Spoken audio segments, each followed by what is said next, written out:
Good afternoon, good evening. Welcome to our Tuesday live this week. Slight change of date due to a very special guest of ours who'll be on very soon. Matt's with me tonight. Stuart is dog sitting tonight. Stuart has a new little doggy who mummy's working tonight, so daddy's at home. No doubt watching, expecting some questions, Stuart. So Matt, who is our, well, stop short saying gorilla, who's our power tester in the day. Okay, I've been called worse. And so we're going to do a little bit on a brief roundup of events over the weekend, and then bring in our guest, who's Victor Afable, who's the president and founder of VA Composites.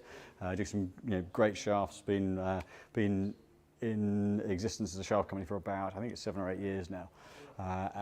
Hugely experienced through industry, both design, materials. Great to have him on. He's over seeing some of the dealers this week, last week and this week, over from the States. So we're very, very proud to have him here. But first up, this weekend, some interesting talks of ladies major. Yes, LPGA Championship at Bolter's Roll. So historic course. And yeah, I mean, Leona Maguire nearly got over the line. Great for you. And it's great to see actually the Brits coming through and being up there in the tournaments. You've got obviously Leona Maguire coming through. You've got not British, but you've got young Chiara who's been doing really well. Isn't it kind of exciting crop of youngsters coming through? Yeah, I mean, we're finally getting that. I think that combination in the ladies' game now of it not just being dominated by the US and Korea. It's now finally Europe are finally kind of taking back that place that always used to be. 15 years ago, it was there. Yeah. Then we lost it for 5 to 10 years, and then we're back. It's kind of starting to come back through. So yeah, it's great to see finally some other names up there. And a great story with the caddy. The caddy joining the young lady who won. She was looking for a caddy a few weeks back, and a guy's caddy on Corn Free Tour knew a friend who caddied on Ladies Tour. Said there's one of the girls looking for a job. He contacted. 2 weeks later, they've won a major together. It's not a bad turnaround, is it? It's like, yeah, we'll just go off to Pebble soon and win there as well. Yes, why not? Let's just keep the train going if we're going to do it. So, I mean, other stuff of the weekend, I think, tournament-wise, obviously another, well, you only said just before we came in, another of those putters won. Yeah, another one of those jailbirds, the super long counterbalance jailbird does it again. But I don't think Keegan quite sits in the same bracket as the other two. Yeah. He's played a variation of the jailbird for 6, I think probably 5 or 6 seasons now. So he's been around that putter for a long time. He's not like Ricky and Wyndham where they've only had it in the bag for a few weeks. Did he play that one as a belly putter first? That was his original belly putter. Then when he couldn't play it as a belly putter, he cut it down only like 2 inches and then just carried on with it. But it's still, I think his one is still the original version. Yeah. The original Versa rather than the new version that the guys are now playing. Because the guys, Ricky and Wyndham, have got the O workspace. Yes. Whereas his is more of the original kind of white hot face. Yeah, his is the old white hot face. So there is a slight variation in them, but it's going to ask some questions again as to whether or not that putter needs to come back. Well, I think it's pretty safe to say they will be doing a run of it, whether limited or not. It's got to come back now. They've had 2 wins in 2 weeks and such huge coverage with Ricky using it. I think that's a model that's clearly got to come back. Yeah. So watch this space for them adding that in. I have to say I did find it quite impressive when you see Keegan's first 2 rounds, 62, 63. And at one point he was on for I think he was 9 under through 12 or something. And Ricky had a 60. Yeah, and Ricky had a 60. It seemed like it was just one of those weeks where the course was in a real, it always is over there. It's always set up for scoring.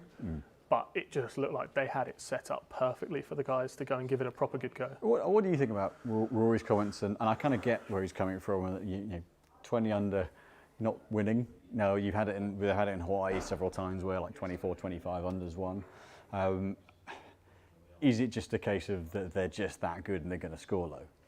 Or the thing is, you look at things like the Monday qualifiers for all these events. If you don't shoot 6 under, you're not making it. Yeah. Simple as that. In the Monday qualifiers, if you don't go and shoot 64, 63, don't even think about getting a start on the Thursday. That's something that happens in the States for those in UK, Europe watching on European Tour, DP World Tour.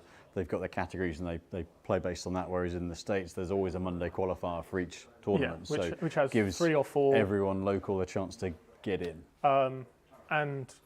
If you don't shoot 63, you don't make it. You've got to go and shoot 8 under par.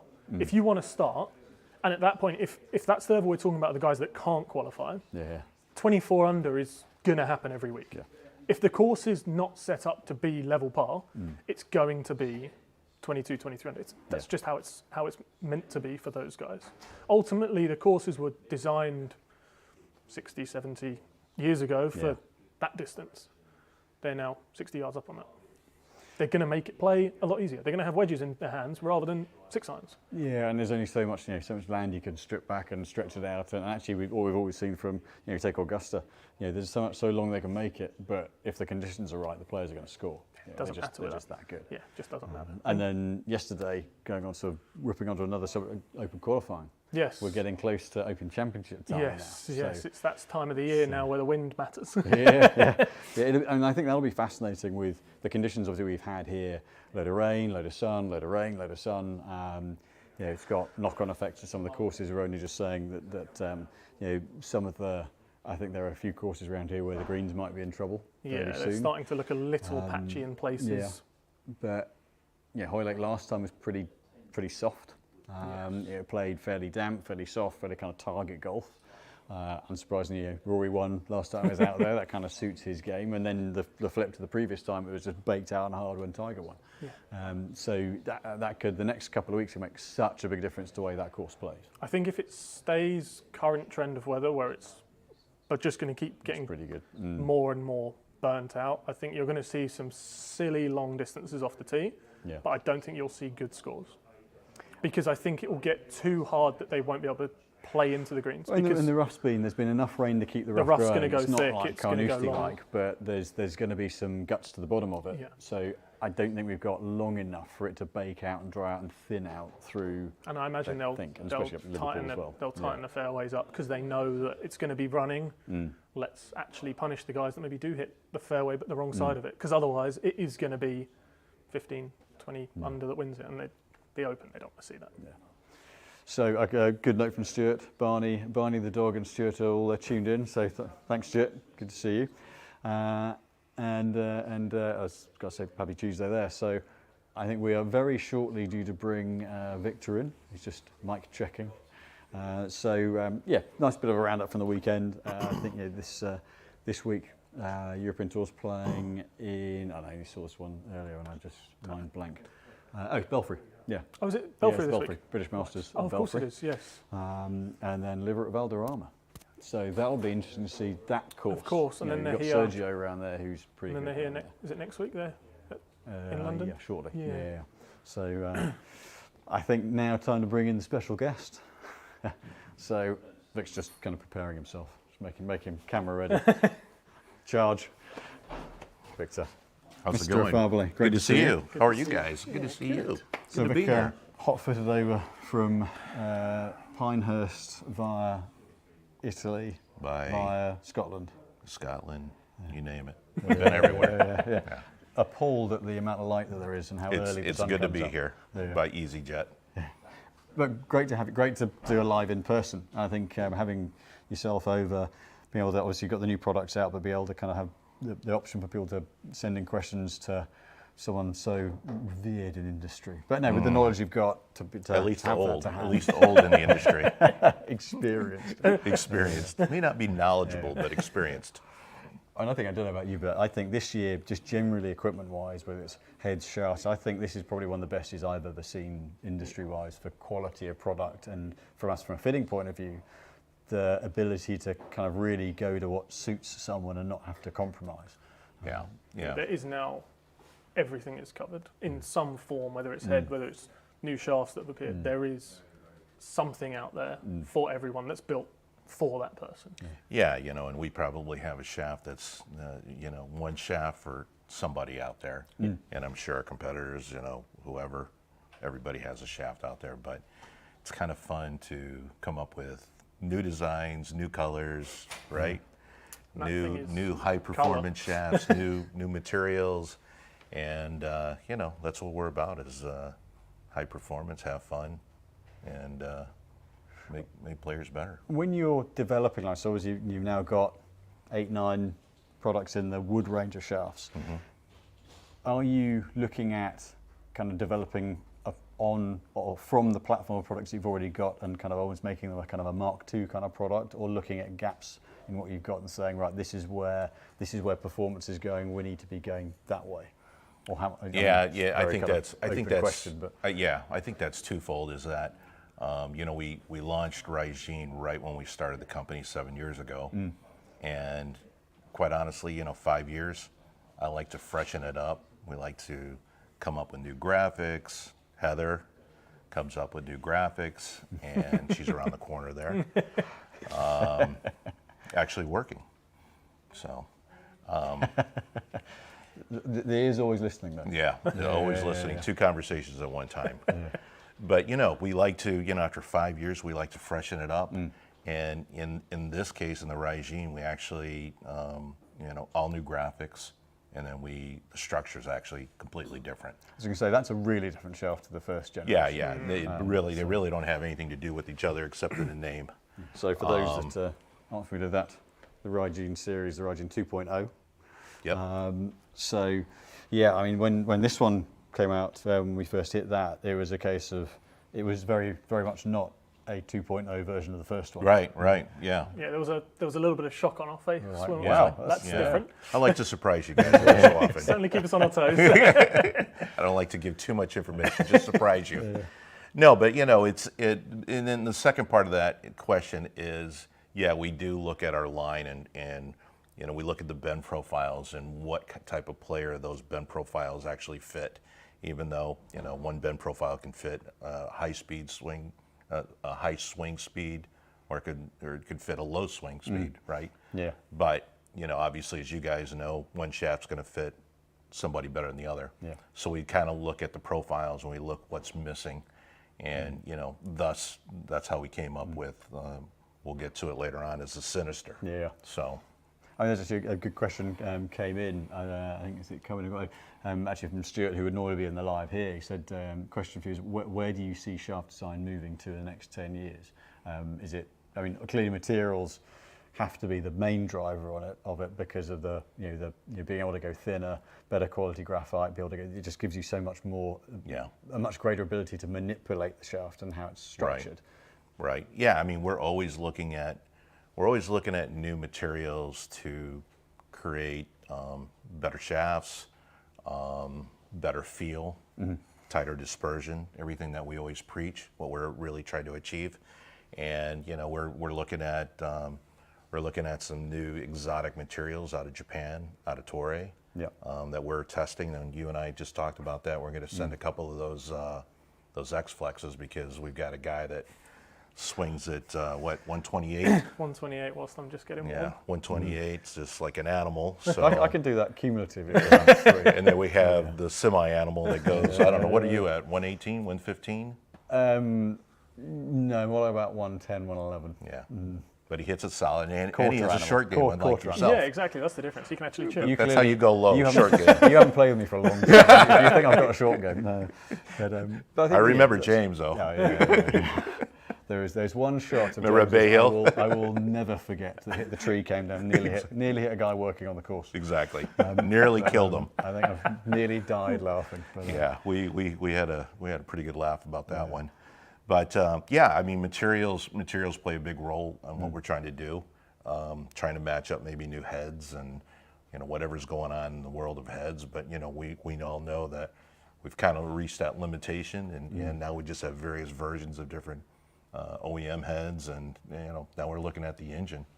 And how much with what, I mean, clearly there have been huge developments with heads over the last 20 years, but with how extreme the mass movement in heads has got recently, how much have you had to take that into account in terms of, with the amount of weight at the back of the heads, we're seeing more players, just from a swing point of view, who, as they transition, the face opens up, the weight of the back drops under. How much in terms of shaft design do you have to take into account for that element, or is it more just being the general size of the head rather than actually where the mass goes?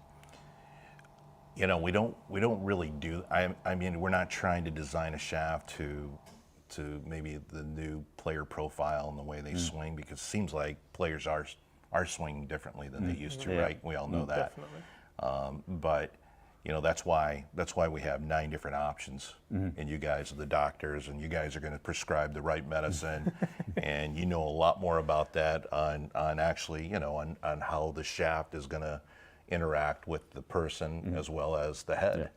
And we always say there are 3 components. There's the player, there's the shaft, and there's the head, and it's got to be that perfect storm.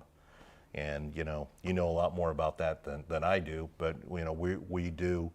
You know, we design different profiles, and you know how those profiles are going to interact with different players. Yeah.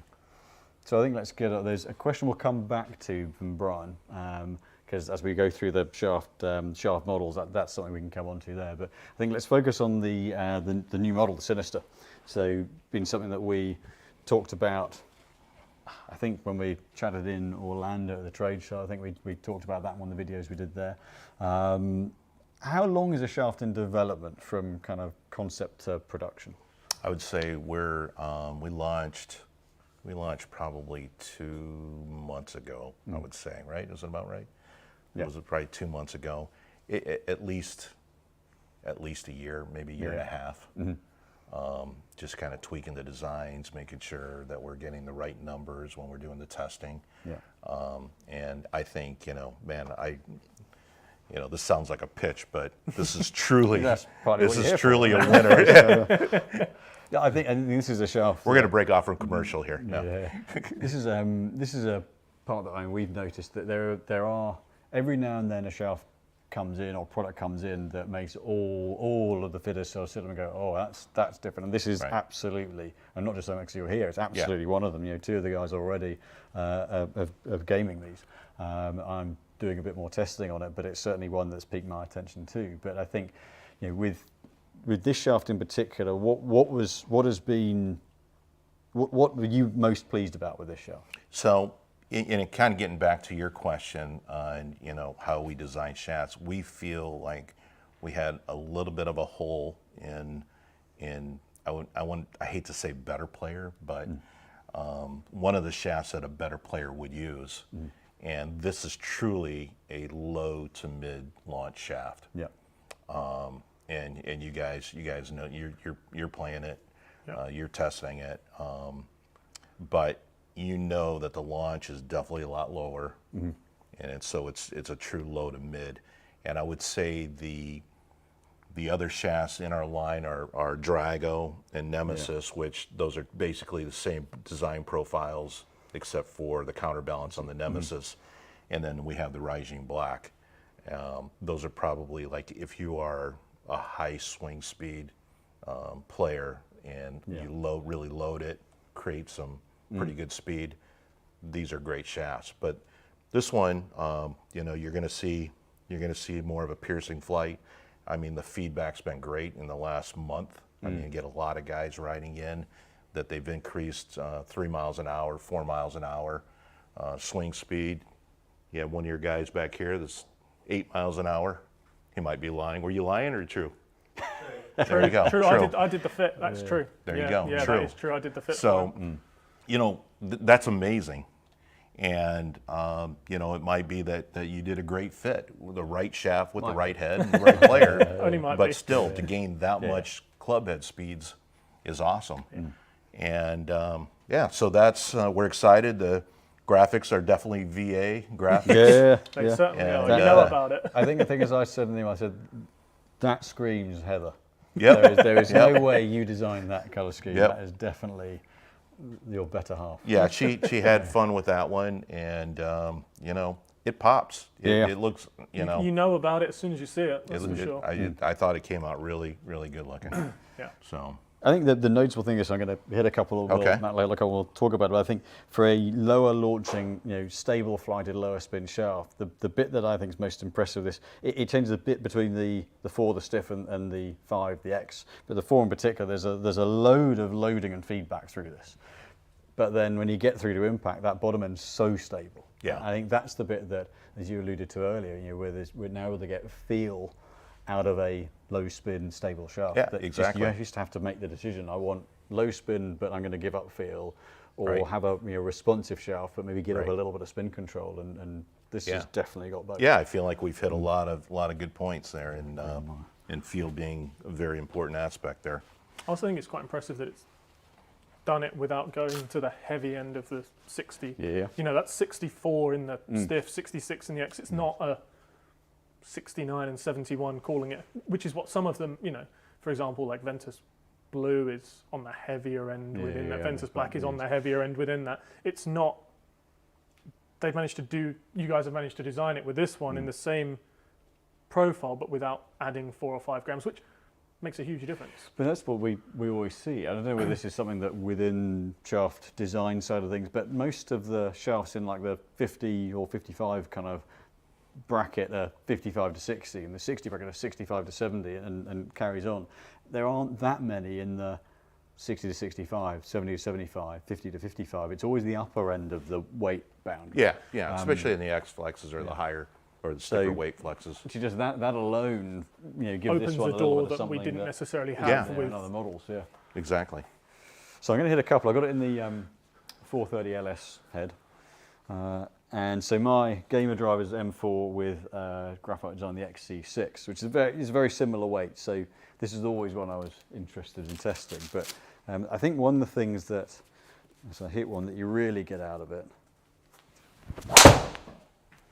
is, for me, as I get kind of halfway down, I'm just going to stop there. You get halfway down, you can feel the shaft. You actually feel it giving you a little bit of load, a little bit of give, and you get a little bit more kick down there. But it snaps and stays rather than feeling loose. I'd like to point out before we started, Simon was hitting this, and that wasn't the only one that he's hit that straight. Yeah. He hit about 10, and I think 7 or 8 of them just look like that. Be sensing a new toy. So for those who want to see me do the driver fit, we've now got all the products that are launching this year, and I was going to wait until then, but I think it's potentially going to take a lot to beat this. Yes. Yeah, if you don't put this into play, then something wrong with it. It matches so many outfits. Yes, exactly. That's half your wardrobe watch the channel, there we go, the socks. But, boring trousers. You're so color matching today. Blame my wife for that. Wow, that's good there. It just, has that, it kind of feels like it snaps onto the ball and stays there, and that got a little bit under that one. But like even that's not spun up in the same way that you'd maybe see when you normally get that cutty one, especially for you. If you have that one that kind of leaks out that's a heel strike that's caused it. Normally that's the other side of 3. And that I think, for me, with the testing I've done with it, is where it has a kind of a standard I'm not seeing out of very many shafts at all that I can ever think of, is how stable the spin is wherever the strike point is. And I know certain heads that really do flare the spin out the heel. It's a little bit low on the face, but ball speed maintenance is good. And again, spin, 2-3 on spin. So normally low on the face, it spins it up, and that just isn't really happening with this shaft. So you picked a low spin head to. But that's also what I play that style of. Yeah, and then you just add the fact that this shaft just seems to get it through just a little bit more in control. But I think it's one where, and as my swings got better, I'm happier getting a little bit more figured out of the club, whereas I used to be more flippy, and so I didn't want to feel it do anything. Yeah. But I think the thing with this, it feels like it flexes square rather than. And you don't want to have to work the shaft or the. Whoa. Yeah. Look at that. So straight away he's up to. So is that a little bit low on the floor? Yeah, T-height's probably a bit low for you. Too low for me. Yeah, that was. But again, so at that speed, again, to not let the spin really kick up. Yeah, that low on the head, that spin, with my with your gamer speed. Before I changed to the Sinister, would have been 4.2, 4.3 with the Rogue White that was in there before. Yeah.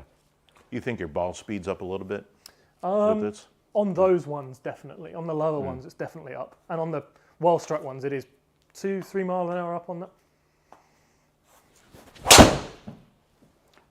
So from a construction point of view, what is it that allows, what's been the biggest difference for getting that stability with the feel? Is it the ability to layer up in different directions and not just to be adding loads of material? Yeah, I mean, it's just a more exotic material, and you know, I mean, we can look at the EI curves, you know, the bend profile of a shaft, and we can copy it, but there's like 1,000 different ways that you can get to that EI curve. So even though EI curves match up, they might not feel the same. Yeah. And you know, so we have different materials here. Like I said, more exotic materials. And you know, it's kind of like, you know, laying the torque out down towards the tip and making it a little bit more stable. You know, decreasing torque down there, give it a little bit more stable for high swing speeds like this. So.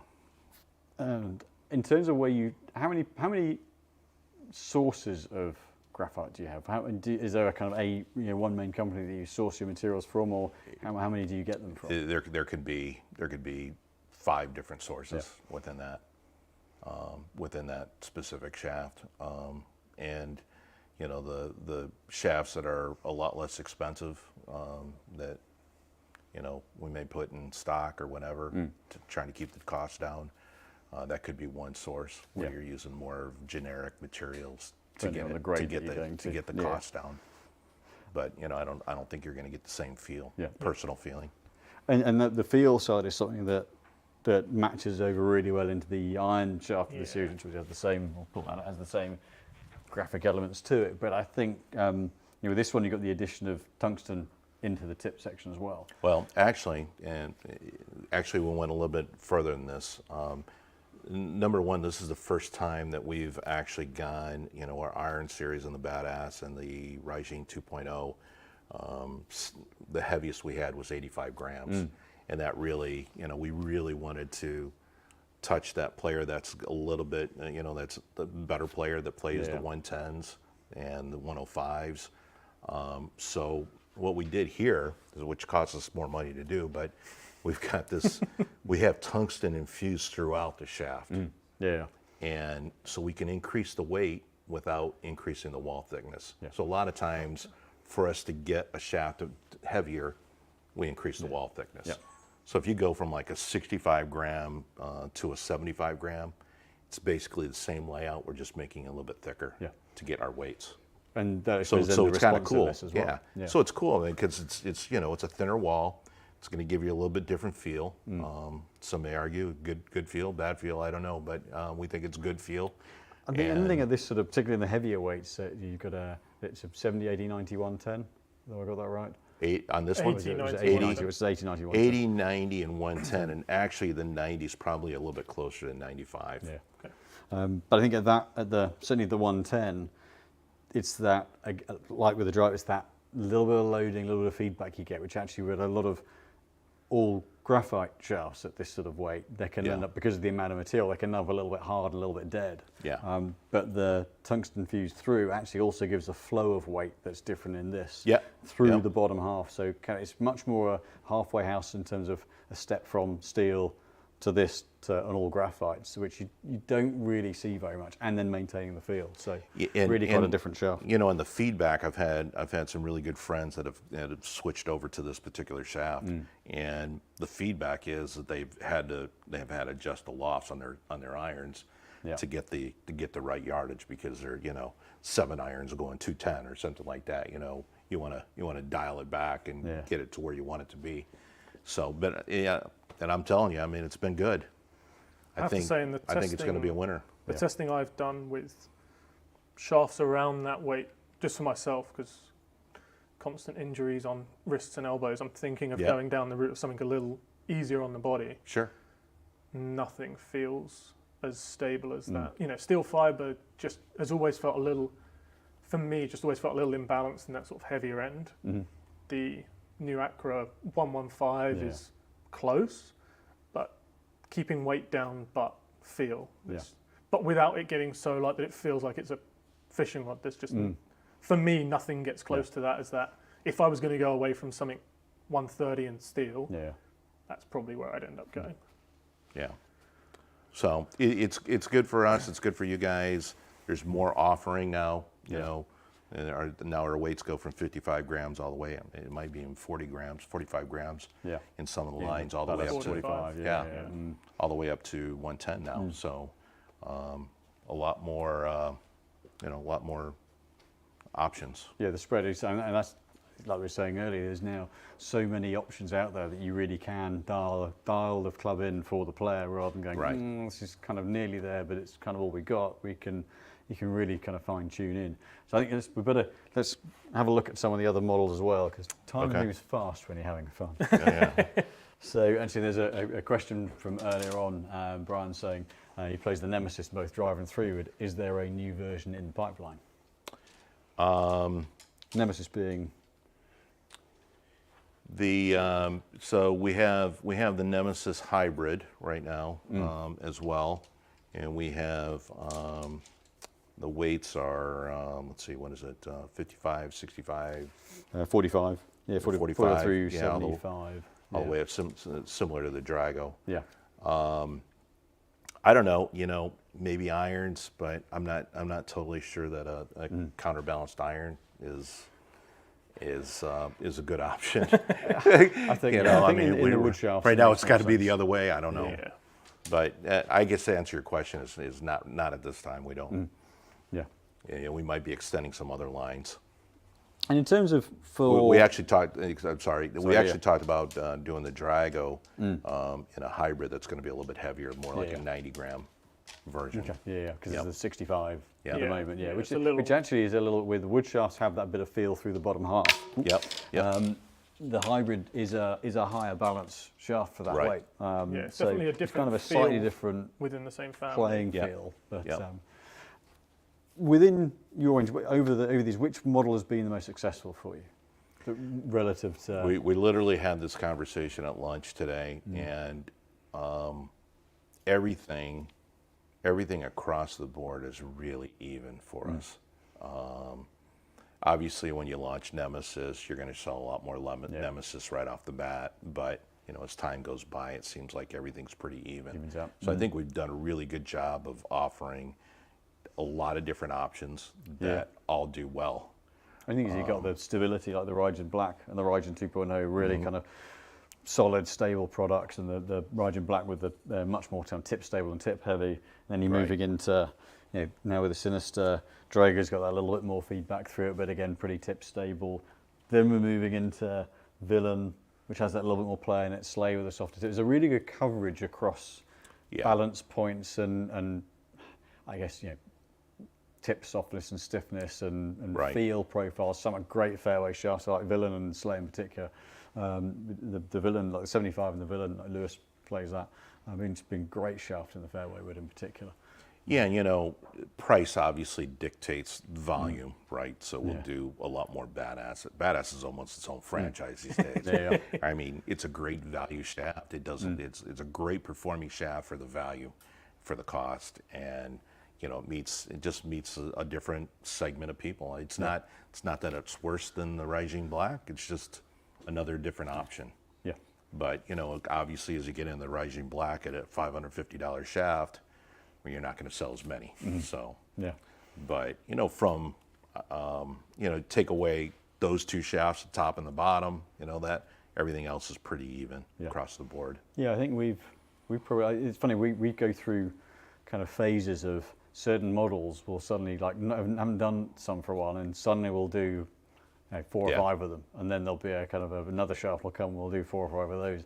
It's sort of interesting, and you probably kind of look at our ordering, and it's again everyone only does what works, but guys find what works, and they tend to keep going back. So let's go. So what would be a good comparison to that one? Let's hit one of the others, and we'll talk. I would go Villain. Be the kind of similar feel in terms of the fact you can feel it load, not necessarily same feel through impact because there is that bit more active to it, but it feels a little of the range. It's probably the closest in feel to it. And equally, quite kind of, some would say Roy Lichtenstein inspired Marvel superhero-esque design. Well, you're playing an S-Flex in this one too. I'm not man enough for an X-Flex anymore. No, it's actually for me. It's he was in the S-Flex. Yeah, that's incredible. So for me, you have to adjust a little bit. Yeah, I have to wait a little bit. He will. Yeah, I can just pile through it and it's fine. I don't know. I can't overpower it. I don't know. If I were fitting you, I might do something else, but you might need to go to that X-Flex.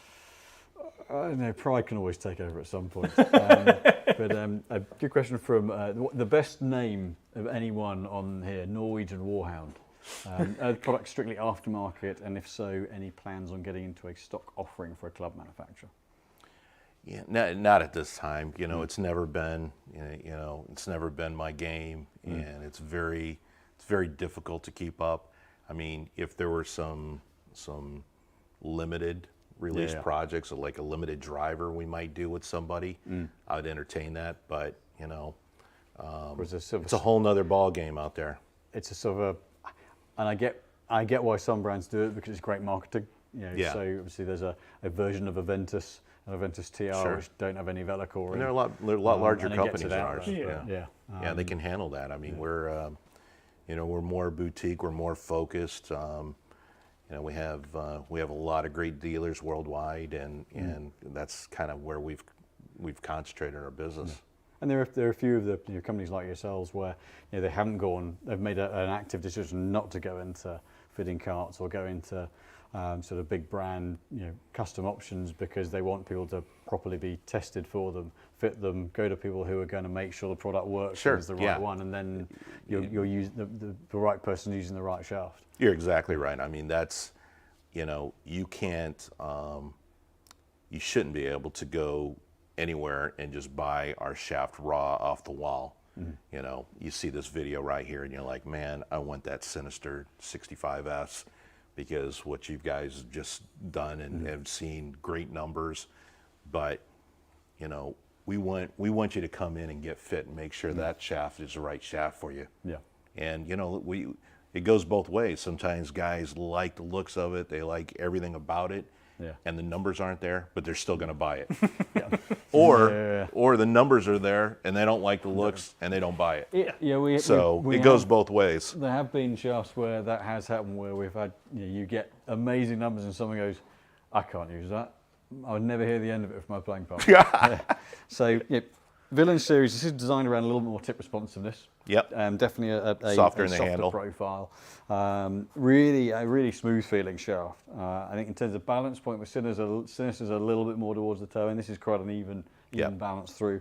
So I'm going to have to, if I hit it the same way as the Sinister, I'm going to have to quiet my hands down a little bit to not lose the bottom end. But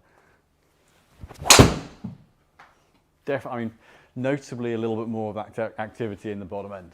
And so you can see their spin rate up. I would say it's one of our softer bend profiles. You've got Slay, that's going to be the softest. And I would say Villain's probably the next softest. Not frequency wise, but it's not. But bend profile. Stable here. It doesn't, and that's why I think with this one there's a bit more of a. It almost feels like the whole shaft, the bottom third loads and kicks a little bit more. Sinister's different because it feels like the midsection loads and snaps, and then the bottom end stays with you. I'd say the shaft that it probably reminds me of, the only other shaft I can think of that had a similar kind of feel, although it was bent in a different place, was one of the original Fubukis, where it's kind of done with a hinge, with a kind of A soft spot and then a stiff tip, softer section, more stable. So there's one smaller section of the shaft loading and kicking. But that's where it's a particularly different shaft, I think.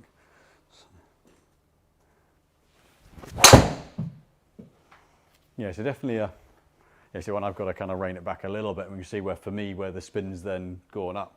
So I've always hit higher spinning ball. So this is where actually we've seen it work really well in fairways with fairway wood heads that have become that much lower spin. It helps to keep that bit of flight on them.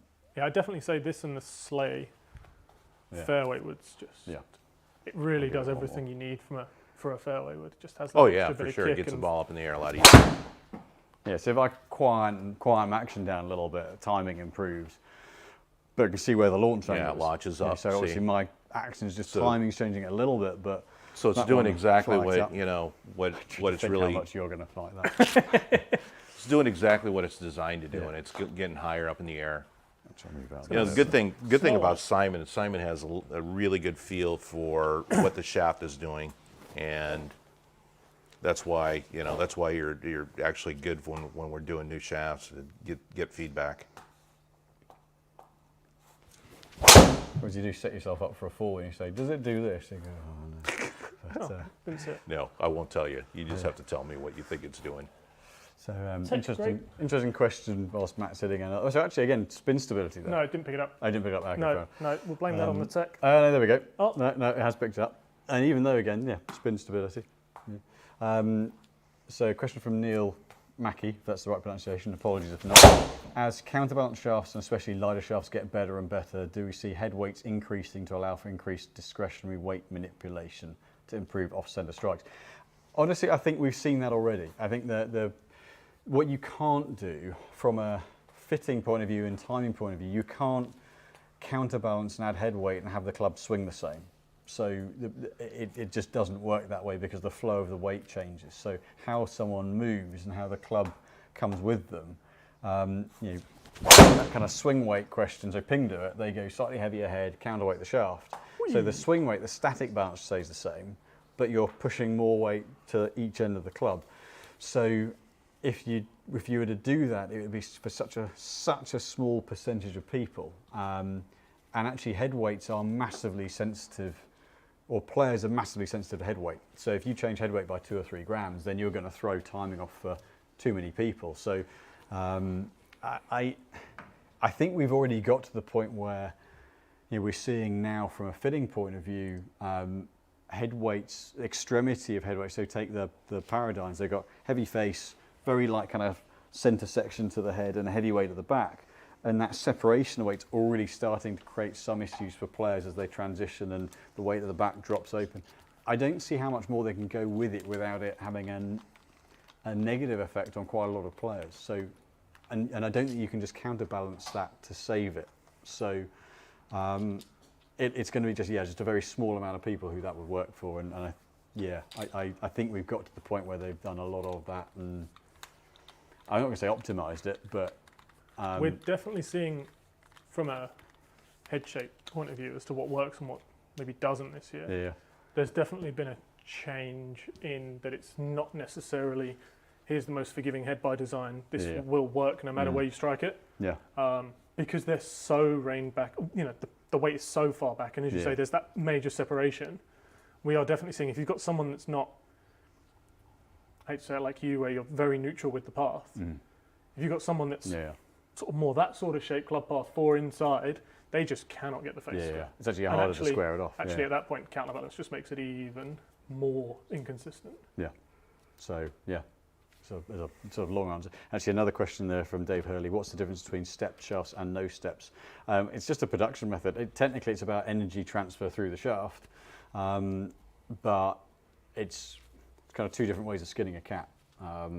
It's some people like the visual of it, but the theory of stepless was a smoother transfer of energy loading through the shaft, but you can do that with steps as well. So it's really just a way of, they're both just ways of narrowing the shaft. Kind of how it works. And I'm not really a steel shaft guy, but so that. Yeah, unfortunately, this is not the man to ask. It's more, that's more of a steel shaft question. I thought I'd go something a little different.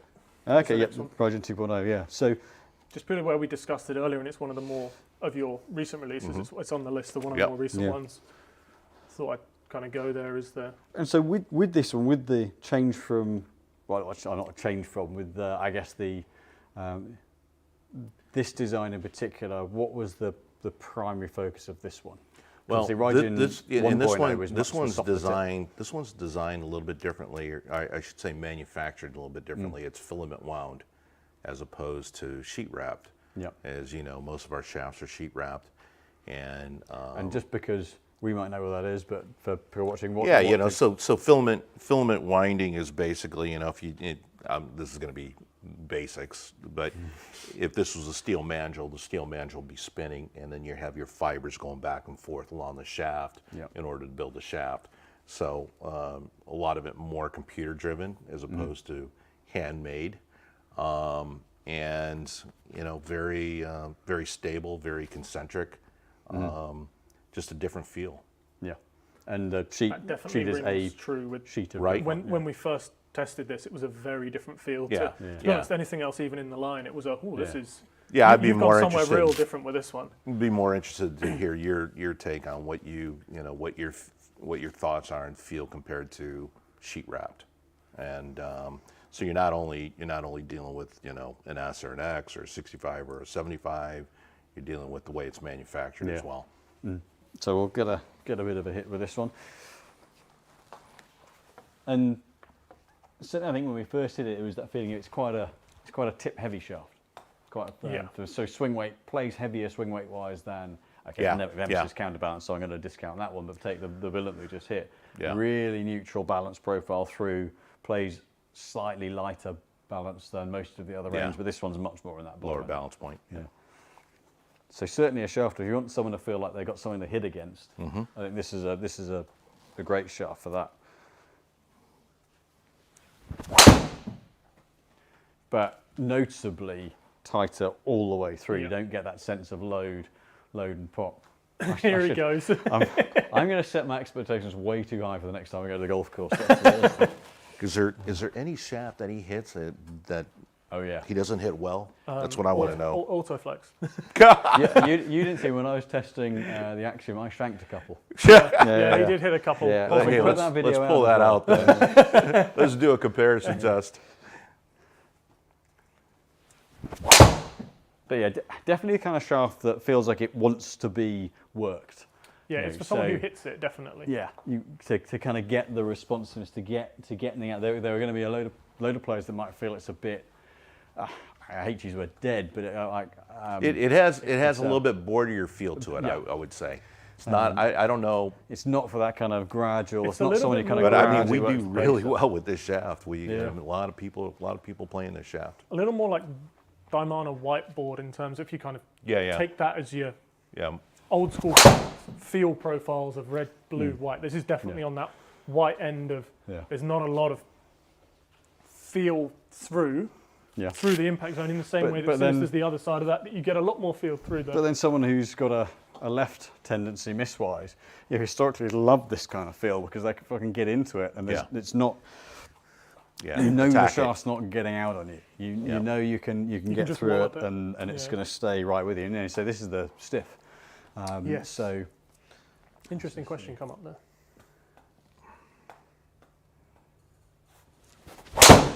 So great question from Mark Griffin. We'd like Victor. Yes, honest. Victor's honest opinion on the future of how much further companies can push carbon, and what do you think the next big jump will be in shaft tech? I'm going to let him speak because I don't want to interrupt this because this could be. That's a good question. I mean, nobody can predict the future. I mean, like I said before, we're always trying to push the limits, and there's only so far you can go. I mean, it's only so thin you can make a layer. At some point, the player's got to do something, right? Unfortunately. I thought you were going to make me an automatic one next. Well, you always say it's like that one with the button where you press it, fires it out 280 down the line. But we can come up with the highest level of technology, and like I said, we're working on something which is really, really cool, which I don't want to talk about yet until we're ready to release it. But it's a high tech fiber, and we're just in the testing phases. I don't know how much we can push it. Who knows what the future is? And there's got to be a commercial element too as well. There are some shafts out there where the companies just going, you know what, screw it, we're just going there because we can, and it's X $100, $700,000, $800,000, $900,000 shaft. And it's been done in the past, but ultimately it's got to. You said it's just still got to swing right for the player. It's got to work for the player, so you can have the best kind of space style. I mean, you can products and have materials out there. You can have the best technology, the most advanced technology, and I always say at the end of the day, man, it's a 46-inch tube. And once you paint that tube, you can't tell what's underneath it, right? So that's why we spend a lot of time not only on the performance of the shaft, but we spend a lot of time. Heather is over there actually working spends a lot of time on drinking and designing. You're gonna pay for that. You're gonna pay for that later on. We figure after 3 glasses of wine, the design gets actually better. But There's a peak yeah. creative level. And then Exactly. 5, it starts to fall off the... exactly. But good question. Who knows? When you bring me a hangover. The hangover. When's the hangover shafts coming That's right. out? But I Interesting think color scheme that one. Yeah. I think, as far as finding the right shaft, like I said, we can design the best shaft, but it might not be for you. Yeah. And Mark actually followed up with a comment there, and I completely agree with this. It's cost of manufacture versus diminishing returns. It's got to be, ultimately, there's got to be value for the person. Now, every different person has a different idea of what value is, but from our point of view, we just want something that, if it works better, and you can back up the results for it, is that then however much is that worth the person paying to get the results? So if it's if you're looking at a $700 shaft for 3 yards, then that's an awful lot of dollars, pounds per yard. For some people that's worthwhile, and for others wouldn't even go near it. And so I think there does come a point where I think, and in the last couple of years, the prices, driver head prices, shaft prices have all kicked up quite a lot. We've seen with some pretty dear big drivers. rise in the number that you can get a driver to now. That total price you can get a driver to has just crept up, even just as a starting point. Yeah. And then shaft prices with certain shafts that have appeared have crept up again, and it's. And and to his point right there, this shaft we're looking at is probably going to be $800, $850 when it hits market. So obviously the market's going to be very limited. But there's a market out there, and there's certain parts of the world, particularly Asia, in Japan and Korea, that it's not about how well I play. It's about what I show up with at the golf course. Yeah. And I've got the most expensive clubs, and I've got the most expensive shafts, and I'm the wealthiest person that there is. So fine, hey, that's your thing. That's cool. Yeah. And so, these shafts might fit the bill. Might not fit them, but they show up with very expensive golf clubs. Yeah. So,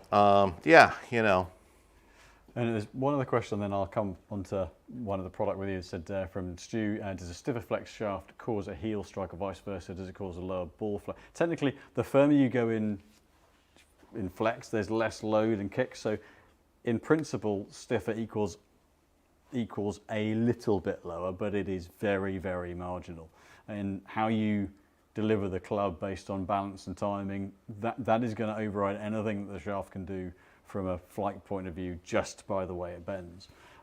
So really you're looking to get consistency. The right shaft will give you consistency, and then you can use head style and swing dynamics to kind of manipulate the flight that little bit more. But ultimately, certainly when we're fitting, we're just looking for the best shaft will give you the most repeating numbers. Yeah, and then we the look at most the efficiency, and then we look at the head to optimize flight. Yeah. So finally, with yourself, shafts, you've got a couple of other shafts in the pipeline. Oh, we do. Yeah, totally forgot about that. So, it's a good job of the backup. It's called jet lag. We have 2 new putter shafts coming out. As you guys know, putter shaft fittings are becoming a lot more popular and a lot more beneficial. So we're coming out with a 130-gram Villain putter shaft, and we're coming out with a 120-gram Badass. And once again, we're obviously a little bit different than they're going to look a little bit different than you're used to. It's the Badass is like totally lime green and pretty cool looking. So you've gone for the iron color way rather than the wood color. Yeah, it's kind of like reversed. Okay. It's a little bit reversed, and then the Villain is a matte white.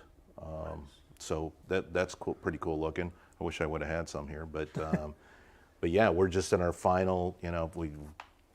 The cosmetics, we've been going back and forth on that, and we finally completed that and approved everything, and so we'll be launching that in the next couple months. So that's pretty cool. And from a design side of thing, on the putter side of things, what becomes the focus on those? Obviously, there's a certain weight that putter shafts tend to work well at that. So 120, 130 gram weight's very widely used weight. Yep. When you're building that kind of shaft, structurally relative to, obviously there's a lot more loading and twisting and a heavier, stronger load on the wood shafts, but how much of that tech can go into the putter shaft? Well, you need low torque, you need it fairly stiff, and balance points pretty important on a putter shaft. Yeah. In order to, I've been playing the villain. It feels really good. It just, it just feels like, it doesn't feel like that counterbalance feel. Yeah. It feels like everything has one mass going through it. So I was wondering whether any of the structure of the Sinister that you've done with that, is that any of that integrated into the putter side of things? Not really. No, no. We put a little plutonium in the badass, but no. So I think we'll do the last couple of questions on here. One more question from Mark Griffin. No need to apologise for the questions. Thank you for the interaction. Do you see any degradation of a shaft's performance over time, the same way you see with driver heads? Is this something that's tested for? Well, I mean, you from a structural standpoint, you're going to do a load of testing on. We like to say after 100 shots that you should replace your shaft. Wrong person to ask. So make sure you count every drive, every 6 rounds? shot that you play. Every Yeah, practice 6 shot, rounds, replace it. I mean, I think on a graphite shaft on the composites, you're gonna see the degradation is going to come from a failure, and we're seeing so few failures now. You used to get more from you don't really see delamination anything. things. You just rarely see that now. Yeah. And if it is going to fail, it'll fail. Normally, if it's an installation issue, from a build point of view, it's going to be right down the tip end. But even then, we just don't see many of those now. There's always going to be the odd one, but considering how many clubs go through that workshop now, the relative few that we get. Interesting enough, with some of the heads, driver faces, we start to see a few more. I think where just limits are being pushed on the thick-thin side of it. Start to see a few more again, I think, this year. It's strange. You have that every 4 or 5 years. Not shaft-wise, just in head. You have every sort of 5 years as they try and push the boundary, and then it works, and they push it again. That second time they push it, first year there's always problems. Yeah. Then they sort it out by the second year, and it's definitely this year is where everyone's tried to step their game up. There's definitely a repercussion of it. Yeah. We're seeing a lot more than we have in the last 4 or 5 years. But proportionally still not that many. Not when you go back 10, 15 years, nowhere near as it used to be. Yeah, so to answer the question is not really. I mean, you're not going to get a degradation of the shaft, but a lot of times you'll see some splitting down here, and like you said, typically a lot of that's due to bad installation. Overzealous linishing the tip of the shaft. Yeah. You'll see a snap in the middle, and that's typically you've wrapped it around a tree, or Hit the over bag your with a knee. whip. or sometimes it's sometimes it's innocent, and it's in your car in your bag, and something accidentally hits it. You don't even know it, and then somewhere along the line it busts and it snaps right in half. There was one, I don't know whether you've seen this, but we had one recently, someone whose shaft broke during a practice swing in 2 places at the same time. Yeah. I was trying to work out how. That must have just been something's been dropped in both of those places. That's something that was put in the trunk that had 2 wheels on it, and it hit at the exact same time. I don't know. That's some crazy stuff. But that's another reason why not only do you guys do fittings, but you're trained to do builds as well, which is even more important. That's why we don't want people, hey, I saw this shaft. Go buy it raw. They bring it home. They give it to their buddy, who's done like 3 shafts in the last 10 years. Doesn't turn it down right. Uses a bad epoxy, whatever it may be. All kinds of things go wrong, and then there's no warranty. We get guys calling us from eBay. Hey, my shaft snapped, and what's the warranty on this? Like, where'd you buy it? I bought it off eBay. I'm like, we have no clue where the shaft's been. You could be the third person. You could have pulled. Tip could have been pulled 3 times. Who knows? Yeah. So a lot of crazy things can happen to shafts, and or the shaft's too weak, and the guy like you's hitting it, and it's not going to hold up. Or material. Period. Content, yeah. And then I think your final questions. We're getting near end of time, but. Do you think governing bodies will start to regulate shaft performance like they do with driver heads and rolling back the ball, etc.? My opinion on that is no, because the shaft's not the bit that's... The ball's the biggest change. You know, the driver head and the ball are facilitated hitting it harder and speed and forgiveness and low spin. Yes, the shafts get low spin, but ultimately you're not going to find a shaft on its own creating extra distance. And the quality of materials allows players to, I guess you could argue, allows players to hit it harder because the materials are stabilising the head a little bit more, but it's not adding to the ball speed. I don't see... There are so many variants of shafts that it's not like there's going to be a shaft which is going to make you hit it 20 yards further if what you've got already suits. There's just not that gain to be had, I think, from the shaft side of things on its own, and it's far easier to get a wrong shaft than a wrong head or a wrong ball. So I think the easy win for the governing bodies is more, in my opinion, is more in the ball side of it, or like aerodynamics, trying to inflict more damage on someone who mishits it. But I'm kind of of the opinion that, like we were saying about the tournament last weekend, players are that good.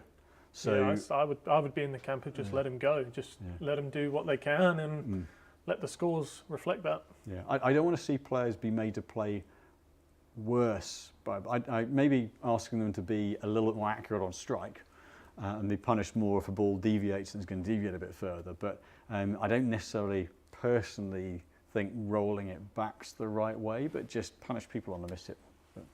But just my opinion. Yeah, Which always counts. I'll tell my wife. But it's great to see you as always. Thank you so much for joining us. I think we should, and I didn't run this by you, but I think we should do some type of giveaway, like sounds good. 3 Sinister shafts. I don't know how can we do that? How can we capture more followers, more likes on his channel, our channel, Instagram, you name it.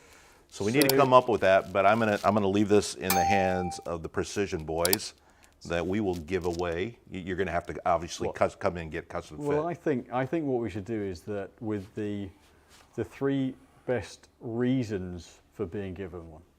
Yeah, I like that. I like that. But you gotta. What do we gotta do? We got a hashtag. We gotta. Yeah. We'll work out. What are we doing, James? We'll leave that to the IT department. Got a hashtag VA. You got a hashtag Precision. You got to like, follow, and subscribe, like, and hit the bell button, and put down 2 of your buddies too. That works. We will work somewhere out. We will post something, and we will keep the eyes on. Okay, the socials, so stay tuned. They're going to figure out a good giveaway, which we're glad to support.